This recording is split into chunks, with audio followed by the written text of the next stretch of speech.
Hello guys, this is me and welcome back to my another video. তো আজকে চলে গেলাম দুপুরে লাঞ্চ করার জন্য রেস্টুরেন্টে। এটা ছিল খিলগাঁও তালতলার অপোজিটে অ্যাপোলিয়ন রেস্টুরেন্টে। তো সেখানে গিয়ে আমরা কি খাবো ভাবতেছিলাম। তো খাওয়ার জন্য সেট মেনু অর্ডার করলাম, সাথে আমাদেরকে ওয়েলকাম ড্রিঙ্কস দিয়ে তারা ওয়েলকাম করলো। আর রেস্টুরেন্টের চারপাশটা খুবই সুন্দর ছিল এবং দেখেন কি সুন্দর করে ডেকোরেট করা, আর খুবই ভালো লাগছিল। আর লাঞ্চ টাইমে মোটামুটি অনেকে ফ্যামিলি নিয়ে এসেছে, আর আমরা তো শুধু দুজন কাপল গিয়েছিলাম। তো এখানের খাবারটা খুবই টেস্টি ছিল। আমরা ফ্রাইড রাইস, তারপর হচ্ছে চিলি চিকেন, দেন সাথে ছিল চিকেন ফ্রাই, আর ছিল সবজি, সালাদ, এই তো এগুলো।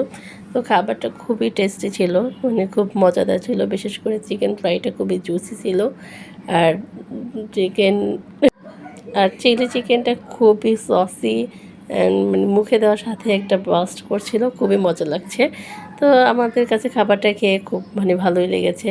ফ্রাইড রাইসের সাথে চিলি চিকেনের কম্বিনেশন আপনাদের কার কেমন লাগে জানাতে ভুলবেন না। আপনারা চাইলেও সেখানে গিয়ে খেয়ে আসতে পারেন, খাবার খুবই মজা। যদি আমার ভিডিওটি ভালো লাগে তাহলে অবশ্যই লাইক কমেন্ট শেয়ার করে দিবেন, আর সাবস্ক্রাইব করতে কিন্তু একদমই ভুলবেন না। বাই বাই, আল্লাহ হাফেজ। Thanks for watching.